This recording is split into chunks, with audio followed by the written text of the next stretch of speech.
This is TWiT. You know, I'm kind of stunned that we have never had Mike McCue on the show before. I thought, Mike, I apologize. I thought you'd been on many times. I feel like I've been on many times, but and we've been using your name in vain for years and years and years. So maybe that's why it feels like I know you. You may remember one of Mike's first ventures, which was Tell Me, sold to Microsoft. You worked for Microsoft a couple of years, and then you started in 2010 something that has really become synonymous with Mike McCue, Flipboard. Still at flipboard.com, but you've got something new that we're going to show everybody today. So that's kind of exciting. So tell me a little bit about you, Mike. You're obviously a serial entrepreneur. Is that your love? Is that your true love? I love building products with great people with a purpose. That is what I do. What purpose?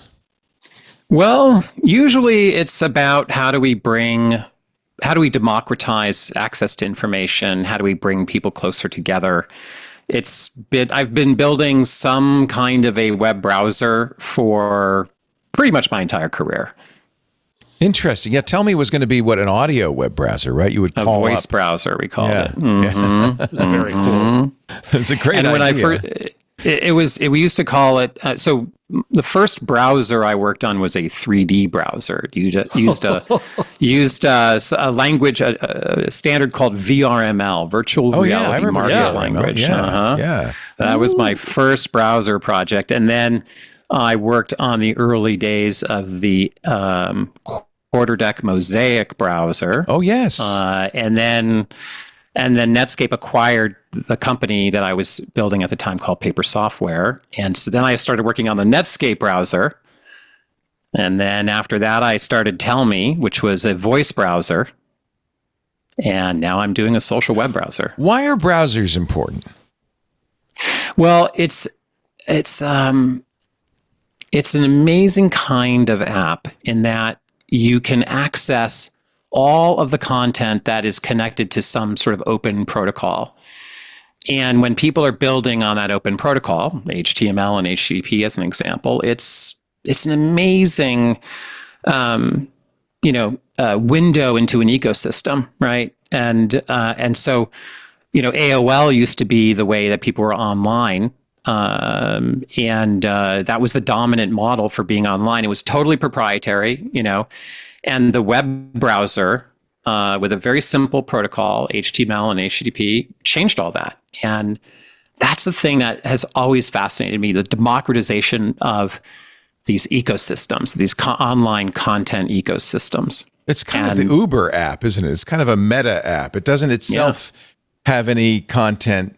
It's just a window to all the other content. Exactly. Yeah. And that's the beauty of it. And that is what is starting to happen now with what we're building with Surf. We call it a social browser. It's a browser for the social web, which is made up of ActivityPub, @Proto, and RSS. So I want to apologize, because when we first started looking at Surf, I lumped it in with a few other attempts to do something similar at the time, which all at the time seemed to me, and I positioned it obviously incorrectly, as, what are we going to do when TikTok goes away? Right. That was when you just did a demo of putting TikTok as a demonstration onto Bluesky. That wasn't Surf. Right.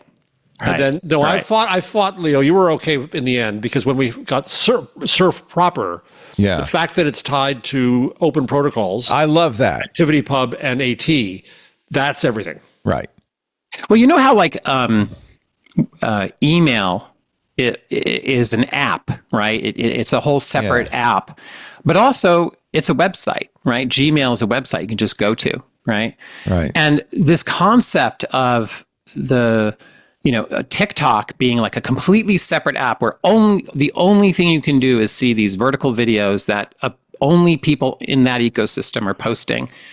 That's like an old-fashioned model. Yes. And really the idea is people should be able to post videos, podcasts, short text posts, long text posts, these are just people posting things, and you should be able to follow them. It's not like you should have like a separate app just to look at only photos or just videos, right?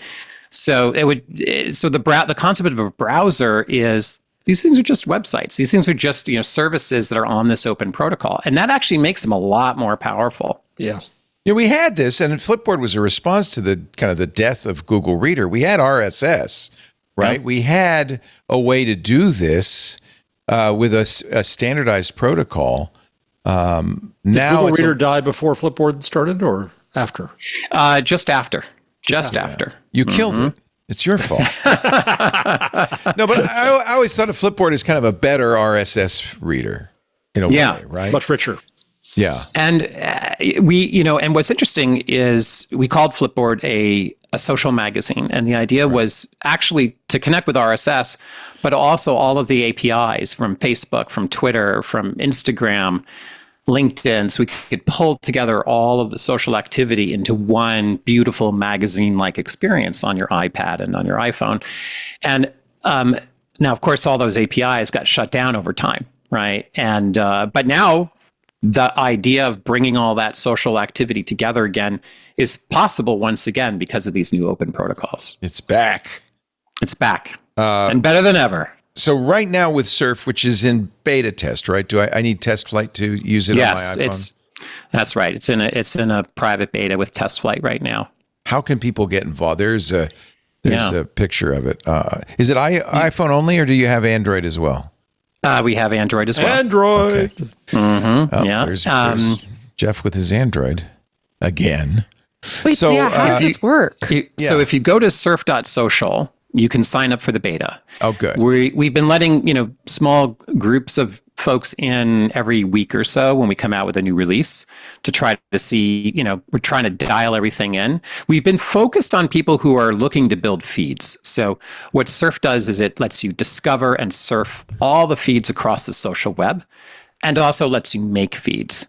And I'll show you how that works. But we're focused right now on bringing in people who love to build feeds about specific hobbies or cool trends or other kinds of politics feeds or tech feeds, AI feeds, and we're collaborating with them to kind of like learn how to dial this in. And ultimately, when we go live, we'll have a whole bunch of feeds from lots of folks that everybody can try surfing themselves.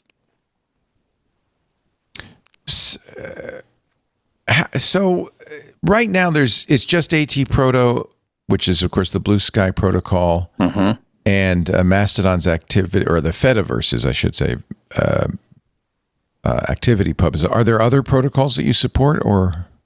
Yeah, RSS as well. So RSS, we actually support all three. Okay. And that lets you, let's say, so when we say the social web, the open social web, what do we mean by that? That's basically all the people posting with these apps that are compatible with these protocols. So that means anyone posting on Threads who have federated their account, anyone posting on Bluesky, anyone posting on Flipboard, since we now support ActivityPub, people posting on Mastodon, PixelFed, which is a new kind of Instagram clone built on ActivityPub. Loops, which is a TikTok clone built on ActivityPub. Anyone posting with any of these apps out onto the open social web, you can see them, you can follow them here on Surf. And then by supporting RSS, that also gets you access to every podcast, every YouTube channel, every newsletter, and it kind of brings it all together. And we think of Surf as a browser. It doesn't browse websites as much as it browses feeds, right? So we think of the open social web as a collection of feeds, and that's kind of the fundamental building block for things on the social web. Can you show us? Yeah, give us a demo. Yeah. So this is Surf here.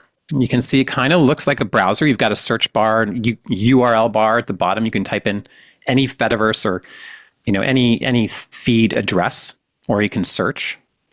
You can also post here. So the little pencil icon here, I can go ahead and write a post and post. And I'm logged in right now with my Bluesky account and my Mastodon account. So I've got two different accounts that I've logged in with here. And would it post to both?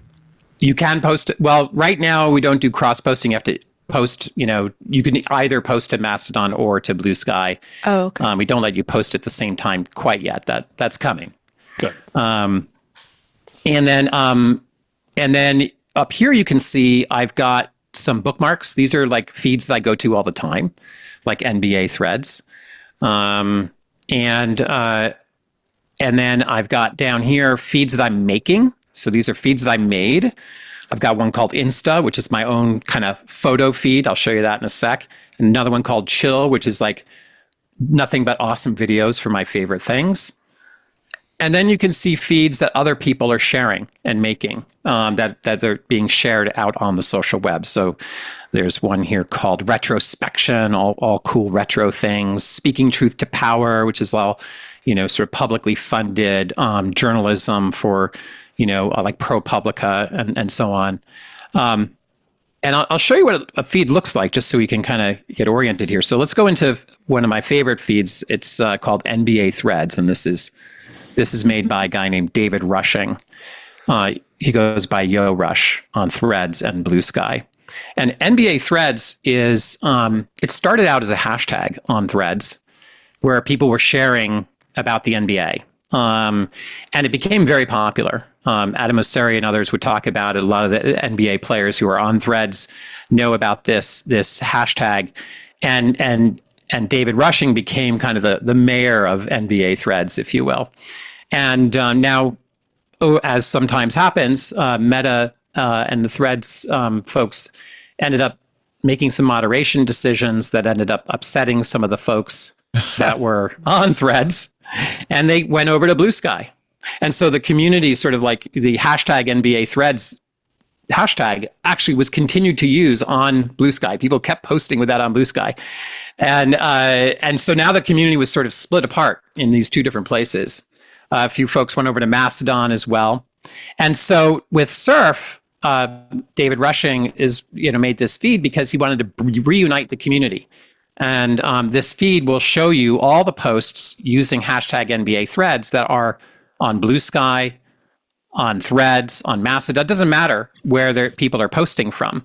And these are all, real-time posts that people are making about the NBA. And so you can see here, I can go in and look at any of these posts. I can like it. I can go in and look at the the comments. I can reply myself, and I can just participate in this feed just like if I was on Bluesky or Threads. But I don't have to care about whether this person posted with Threads or Bluesky. It just works. I'm just seeing cool NBA Threads posts. And what's really cool about Surf is you can also look at these feeds in different ways. So for example, I can go to Watch and, oops, I don't want to do that. I go to Watch. And now what I'm going to see is all the videos that people are posting on NBA Threads. Oh. So that, and I can just scroll through these. It's almost like TikTok for NBA Threads, right? And this is super cool. The videos autoplay.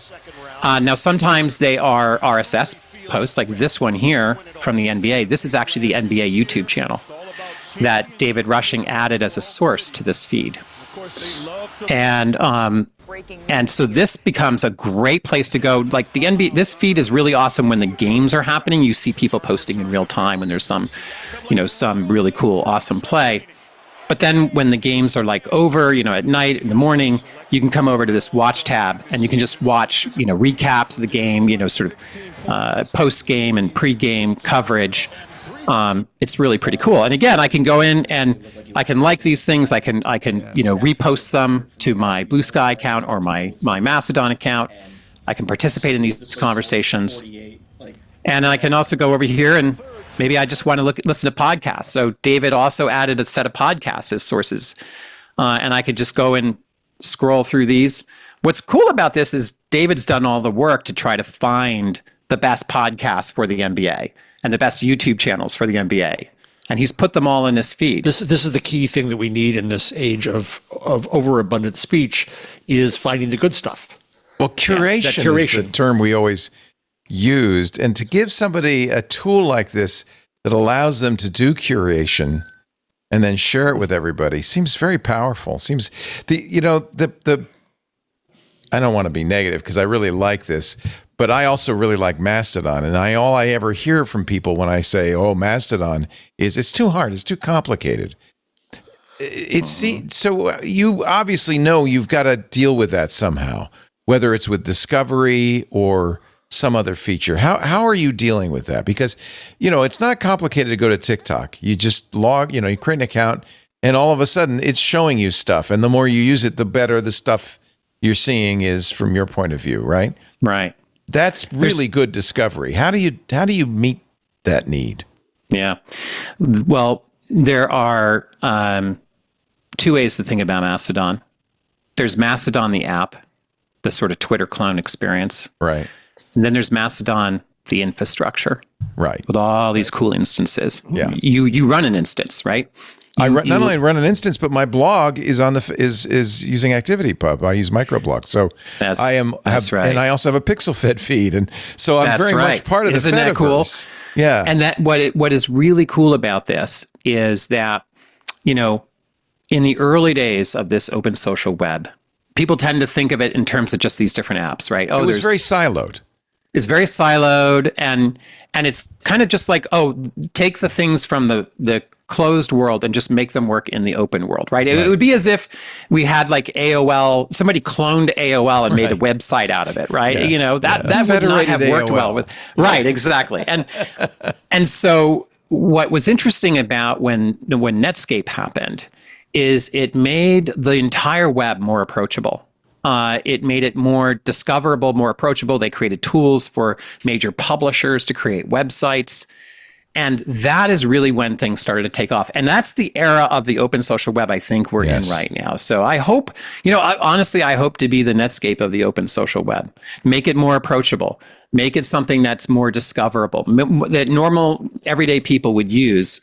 And, people don't want to go to, an open thing just because it's open, right? That's not like, there are people like you and I who care about that, but most people don't really care. What they want is they want their favorite content from their favorite creators, from their favorite publishers, their favorite YouTube channels, right? They want to find all that stuff and then get the benefit of all this curation, right? Part of what you're saying about Mastodon, I think, is that whereas Mastodon is difficult to get going, I come in to surf and I might find a feed that is almost entirely Mastodon, and I've got a starter kit to get me into Mastodon. Right.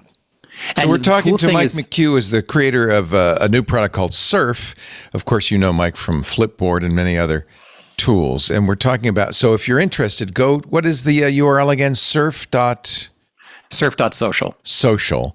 And you can sign up. It is right now in a limited beta. So sign up and hope that you'll get in soon. I've been in for a while, and I really like it.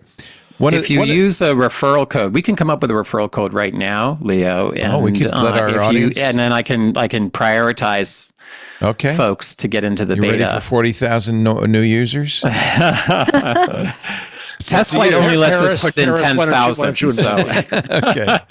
Paris should have the code. One of the things that I found when I first signed up was at the bottom, there's set up your timeline. Yeah. Yeah. And that immediately, that's a great discovery tool because immediately you can follow the people. I added my Mastodon on my Bluesky account, so I could follow those people. But there's also a Discover feed, which I'm going to follow, the best of follows, journalists, broadcast news network, news podcasts. You've created some of these, I see, Mike. Technology podcasts, tech builders and thinkers. So there are a whole bunch of basic categories. And you can also, and this, I think people are going to love this. I know they're always asking us for this. There's a switch to minimize politics, minimize news, or minimize Elon Musk. The three, it used to be, it used to be whatever it is, religion, money, sex, money, and now it's news, politics, and Musk. This was our number one user request, if you can believe it. Really? That's right. It is for us too, by the way. I'll say by the same. popular demand. Yeah. And so the idea, you think this does feel a lot like Flipboard. Is it just kind of an evolution of what Flipboard was going to be or was intended to be? In some ways. We've learned a lot in the 15 years since we built Flipboard. Yes. And the world has changed. We now have AI. We now have the open social web. And so with Surf, we decided to, rather than try to modify Flipboard, create something totally new from the ground up. Well, and also by the way, Flipboard was really good on a bigger screen. This is perfect for the small screen that most people are using these days, right? Yeah. And the thing too is like people who use Flipboard really love it and they don't want us to change it. Right. I've actually had people come up to me and say, thank you for not changing Flipboard. So I think that's right. Once you dial it in and people like it, there's no point in changing it. For us, we decided to say, okay, well, if we just started with a clean slate now, knowing where we are, right? And thinking about it from like an ecosystem point of view, because you can't just think about this this is a two-sided marketplace. You can't just think about the consumer experience. You also have to think about the publishers, the content creators, the thought leaders, the curators. How do you create a platform, an ecosystem that is sustainable for them, right? Yes. And that is key, because like when you look at AI now, it is both a very good thing and a very bad thing. And on the bad front, I've talked to publishers and content creators who see their content, their refer traffic from Google dropping by 40, 50, 60%. And it's not being made up for by, citations in these AI apps, right? So how do you discover these writers, these, photographers? How do you discover these, all these different people who are making really great content, especially now when there's just tons and tons of like AI slop and right? Well, the answer, ironically, I think is going to be both human curation powered by AI, almost like bionic curators, if you will, right? So there's a real opportunity to, help people who are actual real people connect with each other across all these different kinds of social apps that they're using in a way that helps benefit the broader, ecosystem of how we all share content online. Talk about the slop for a second. The new Meta's new AI app is all people making... It's an oops all slop situation. Yeah, it's people making made up things that have no context. And I'm not against people making images where it illustrates what they want to say. I'm for it because it gets it off Instagram. Put it on meta.ai, put it on the Meta AI app. This stuff is showing up. I'm seeing all these videos now on TikTok, it's not part of this, of fake animal rescue videos. Yeah, I don't want to see that stuff. Yeah. Right. So how do you, you've got the no Elon Musk. Is it possible to do the no slop?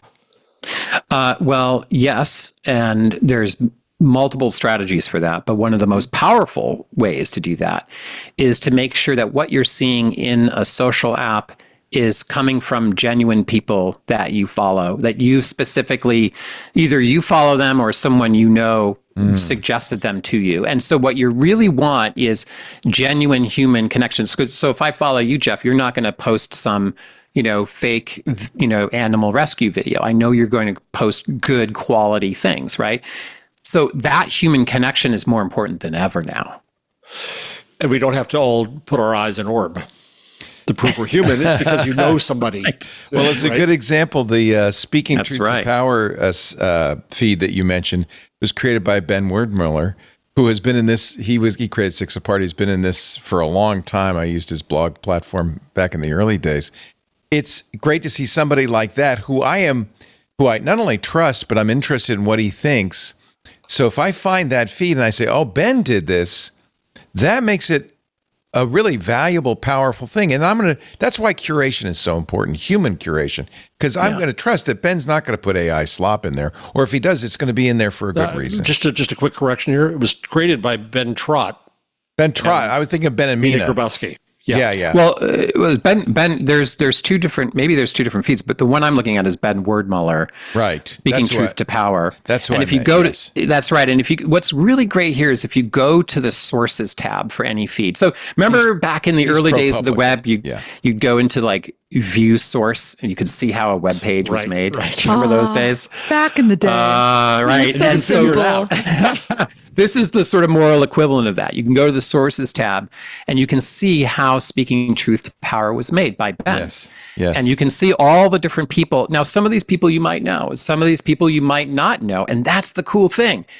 By, sort of power of Ben curating these folks. Now you know who's legit here, right? And some of these folks are on Bluesky, some of them are on Mastodon. Again, you don't have to care as a user. You don't care whether they're posting with Mastodon or Bluesky. It just works. And that's the cool thing. Some of these are RSS feeds. Some of these are YouTube channels. And that's really what, is so powerful about this is as you have experts who know what the good stuff is. If they can gather it together and pull that together, which they're kind of naturally incentivized to do for their own purposes, right? Like this is probably a feed that Ben constantly checks. And then he can share that with other people to use. And then what's really cool is that you can take feeds and put them in other feeds. So this feed here can be the source of another feed. Oh my right? God. And so these become building blocks. They're like Lego blocks. Mike, if you take feed A and you put it into feed B, if I'm in control of feed A and I add something, does that come into feed B or only I take feed A as a snapshot when I move it? Yeah, here, let's just do something here as a quick experiment, right? I'm going to make a new feed. So I'm going down here to Surf and I'm saying, create a feed. Now, this is the part that you don't have yet, Leo, that we have these new feed templates. This is the internal beta. And you can see we're getting to make it easy for you to make different kinds of feeds, right? If you want a photo feed that's just awesome photos from really cool photographers, you can make one of those. If you want a really cool video feed, we can, great YouTube channels and other, topics that you care about, you can make one of those, right? And it's really easy. Let's just build on what you were saying, Jeff. Let's just go ahead and make a custom feed here, totally custom. And I'm just going to call it, truth and tech, okay? Truth tech. And what I'm going to do is I'm going to add Ben Wordmuller's feed, speaking truth to power.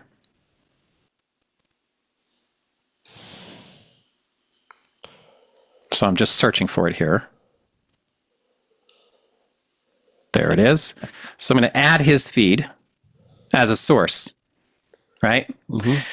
Now what I'm going to do is I'm going to go into settings and I'm going to say I want everything that he has in there, but what I want to do is I want to only see posts that are about tech.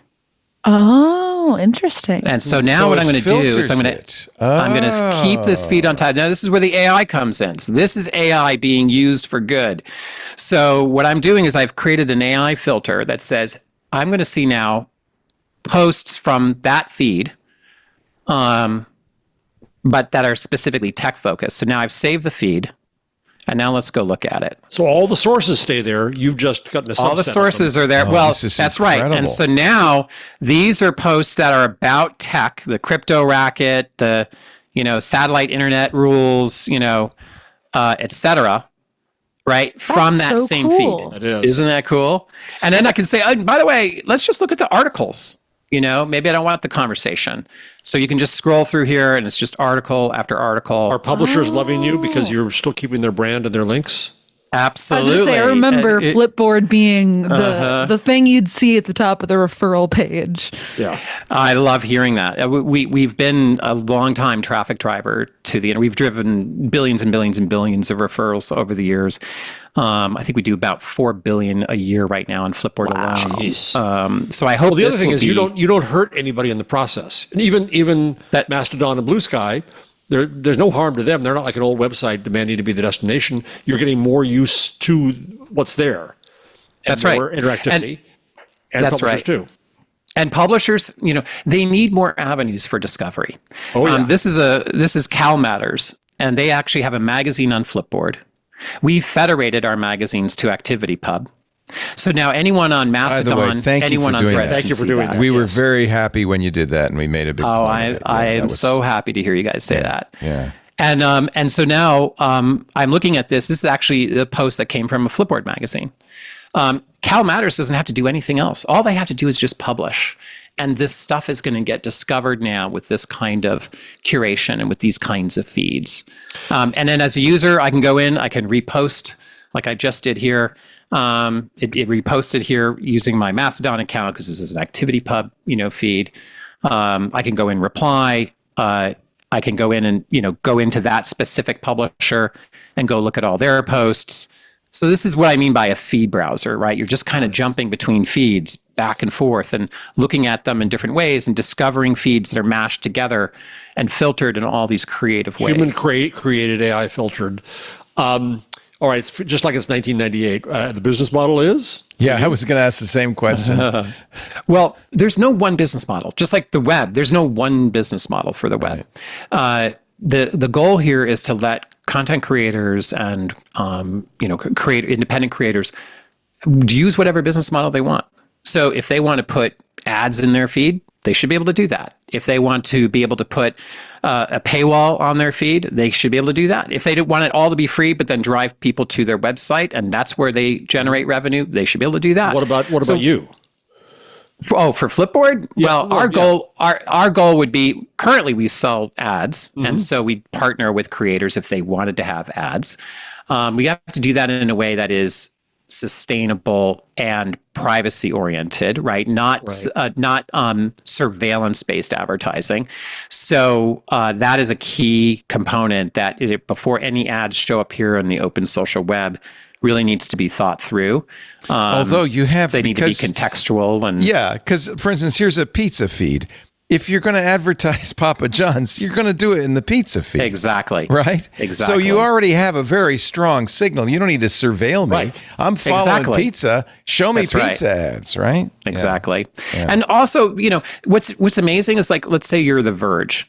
You can't actually put ads in your own Twitter feed on The Verge. You can't even do that today. That's insane, right? Right. And meanwhile, you have these advertisers. They're good advertisers. The Verge has fantastic advertisers. Why not let them be able to put ads in their feed, right? In a way that is good and a good user experience. Creators do need subsidization, right? They have to be able to generate revenue. And so ads is certainly one model, but also another model is think Patreon, right? Being able to join and have different levels of memberships. One of the things that creators need, and the creators who are really savvy know that by having a community and having a membership tier where you can get access to, exclusive access to a community, that's a great way to generate revenue. So a lot of, like, if you go to Patreon, you'll see there's like all these Discord servers that you can join if you join up with a particular creator. But the problem with Discord servers is they're closed, and you got to get a Discord account, and then the community is sort of walled off from everyone else, and it's kind of meant for gamers and crypto folks, and it's not like a normal person's place to kind of hang out in a community. But if you look at the social web and think, wow, you can build communities right here. I don't have to go create another account just to join a community. It'll just work, right? So the opportunity to bring people together more around content creators and their content, around interests, around, movements and clubs and things like that is all doable here on the social web. And that's the most exciting part. And the feeds are sort of the primary way where people collect, like the NBA Threads example. We're talking, I want to take a little break. Hold on a second. Save that thought. We're talking to Mike McCue, creator of Flipboard. His latest is very interesting, called Surf. Go to surf.social. You could sign up for the beta. How long are you going to stay in beta? You anticipate a public release soon, or? I'm hoping that later this summer we can get into production. This to me is what I would rather do than open Twitter or Bluesky or Instagram. I want to open Surf, and I want to kind of sample the world. I really like this idea. And unlike a browser, it doesn't just sit there and say, where do you want to go? It proposes content based on your interests right off the top. I think it's just right for the times. Mike McCue is our guest, a name that I know most of you will recognize, whether it was from Flipboard or his new tool. I don't know what it's an app, but it's more like a window to the world, really. It's a browser. It is a the browser. new everything app, some might say. And calling it Surf kind of emphasizes it is a browser. You're surfing. It's a browser. It's a browser for the open social web. Some people in the Discord, our club TWiT, had wanted to know, do you guys have any plans to eventually make Surf available for browsing in the browser or on a laptop, or is it going to be largely smartphone focused for the time being? No, 100%. We will have a desktop app, as well as also it will be a website. In fact, Surf did start off life as a website that you could go to, surf.social. I'm particularly excited about that because when you render these feeds with a big giant screen, it's completely awesome. Like the photo feeds that I look at, they'll look like coffee table book pages, right? On your big screen. There's a lot of cool. Always done a great job of that, of making things look beautiful on a big screen. Also, let's come up with a referral code since you mentioned it, because people are wondering, how about TWiT? Does that work? TWiT works. TWiT works. And so, yes, if you sign up surf.social with the referral code TWiT, then we can make sure that we try to prioritize you in these upcoming waves of folks that we let in. We only have about 10,000 people that you can let in with a test flight beta. How many people do you have in there right now? Yeah. We've got about maybe 2,000 or so that we've let in so far. So it's a relatively small group. It's amazing how replete with content it is for such a small group. I mean, you solved the network effect problem because everything is part of it now, right? So you don't have to have a million members. Well, it's a reflection, not so much of Surf. It's a reflection of how the social web is growing. Yeah. Right. So this is a window, as you said, it's a window into the open social web, and more people are joining every day. More people are posting. More people, there's more and more vibrancy happening here. There's probably about 50 million profiles on the open social web today. Those are, whether you created them on Bluesky or Mastodon or Flipboard, there's probably about 50 million or so. That's not including the closed. That's not including x.com, and is it only the open?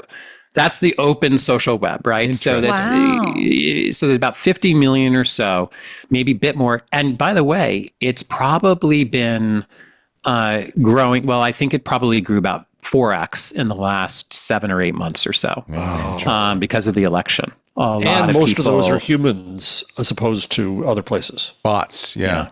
Well, it's actually really it's really interesting that the problem with these siloed places like X, for a long time people were saying, what are we going to do? How do we replace X? And you've answered the question in a completely orthogonal way. It's not how do we replace X? It's how do we create what people got out of X in a new way that combines all these signals. And I think that's you've succeeded at that. I mean, this scratches that itch very much so. I love hearing you say that, man. That is exactly what we were going for. We did not want to create like another Twitter clone or there are very powerful things about social media that are actually really important online. So, if Al Gore recommends a piece of content, an article, a video that you should watch, that's like a legit, piece of content that you want to see. And if you just see that same piece of content surface to you through some nameless, faceless algorithm, how do you know it's any good? When people endorse content, when they endorse a writer, it's a very powerful signal. And that's really what Twitter did in the early days. That was so cool, right? Yeah. You've been a really big supporter of Mastodon and of Eugene Rajko there. I'm curious what you hear from them, and I presume Jay Graber and maybe even Adam Mosseri. What's the social boss view of this? Well, Eugene is like, I think of Eugene as like, he's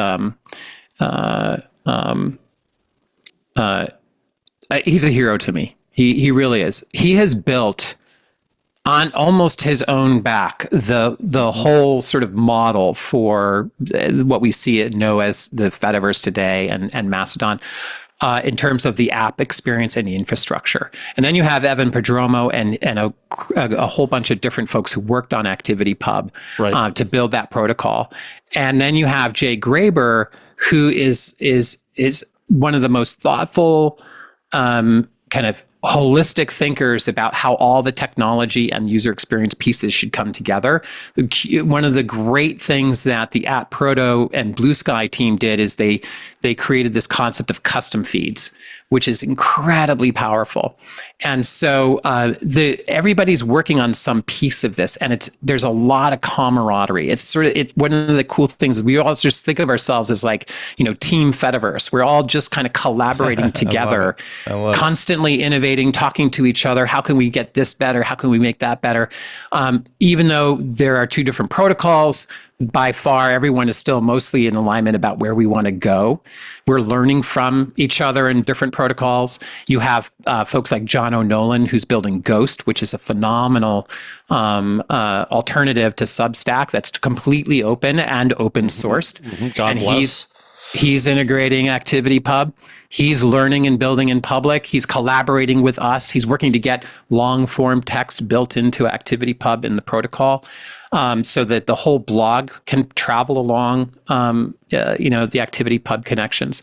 So there's so much innovation happening under the covers right now, under the radar, I should say. Everyone's talking about AI. AI is a big deal, but meanwhile, the future of the web is being built right now. One of the things, though, that I would say is that this requires a certain amount of altruism. This is really antithetical to the other class of billionaires who are trying to build their pocketbooks, not a community. Because otherwise, people like Jay Graber might say, well, you're free riding on Bluesky, or Eugene might say, well, you're free riding on Mastodon. We've done all the work to create a community, and now you're just piping that content into your own app. Do you agree, though, that there has to be this kind of sense of we're all in this together, that, because otherwise it does, you might say, well, you've created an app that just scoops up stuff from other people's apps. Well, that's the thing that is really powerful here. It's not about the apps. It's about the communities that are being built on this new open ecosystem. And so what's wild about all of this, like Eugene, Jay, me, we don't care whether people use our app or not as much as we care whether people use the ecosystem. Yeah. And build these communities, right? So that's the thing. There's an amazing, people sometimes talk about the killer app as like, being a sort of validation of a platform. To me, I think the more interesting way to think about that here is what's the killer community? And here's an example of that. There's a guy named Rudy Fraser, who is one of the most thoughtful people around how to build community with technology online today. And he's built something called Black Sky. Are you familiar with this? It is. Yes. It is. Yes.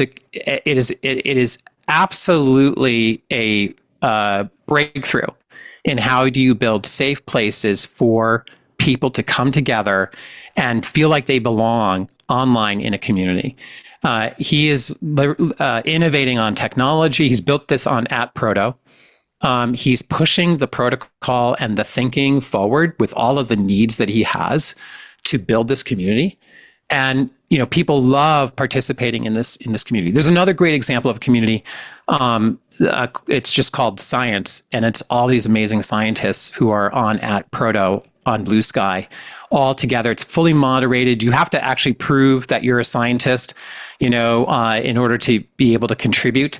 But when you go to that custom feed, it is amazing. It's so high quality. It's scientists talking about science, and it's really fantastic. So this concept of what we all want is an open web where people can gather around great content using open standards. And whether they use Surf or Bluesky or Mastodon or some combination, it really doesn't matter. What matters is people gathering around those communities. And really, if you think about what happened with the web, we built a protocol and a model where you could use any web browser, right? And sure, Netscape wanted their web browser to be used and Microsoft wanted their web browser to be used. But at the end of the day, when you really back up, and what matters mostly is that the web happens. Otherwise, there's no point in having a browser, right?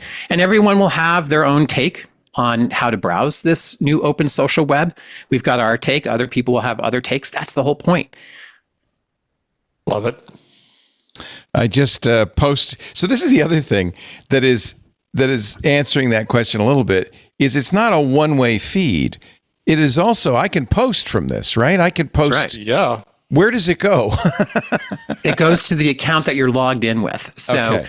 think of it, like email, where you have, let's say, 2 email addresses that you're using in the same email app. Yes. It's a lot like that. If Jeff emails you to your personal account and you reply to Jeff, it'll know to just reply from your personal account, right? So it's sort of like that. If you see a post that's, let's say it's a Bluesky post, it will reply from your Bluesky account. And Right. if you're right. And so if on the other hand, if it's a Threads post, and you have Mastodon account, it will reply from your Mastodon account. I'm logged into both Bluesky and Mastodon. Will it post to both of those? You can post. You can't. We don't have cross posting where you can write one post and post Goes to them. simultaneously. I can choose though. But you can choose, and then we will have cross posting soon. That's a obvious feature we need to build. Yeah. I mean, the other thing that's great, it's a good way to follow news stories. I could see the Papal Enclave in here. I could see a lot of stuff that's just happening right now. And that's kind of... Can you see the 2 seagulls landed on top of the place where the smoke comes out, the chimney? That's big That's breaking conclave That's news. a sign. It does mean that if a 3rd seagull comes, that seagull legally is considered the Pope. Is the Pope. So we've got to keep our eyes peeled. I wonder whether Padre is running the chimney cam. He's involved in this and somehow. He said his work has just begun. That's when I sent him a note of condolence. So, yeah, he is involved in some way. There's a lot of work. I think he should dress some of the Vaticats up in papal garb, kind of run an interference. My favorite post already on Surf said, why do they have black smoke? They should just say nope. Did you see the Popeyes? So Popeyes. I did see that one also on Surf. Yes. Popeyes and with white smoke. That's actually pretty nose. good. I was getting ready to chastise you for bringing a brand tweet in this sacred space, but that's actually acceptable. Yeah. This is so exciting. It is really cool. App. I do feel like it's not maybe going to get the kind of mass acceptance that, say, a TikTok has. It is really going to be for people like us, which I hate to say it, Mike, but for people like us, that's a good thing. Probably not for you. We're the early adopter crowd, right? But like I said, Twitter was better when it was just us peoples, right? That's right.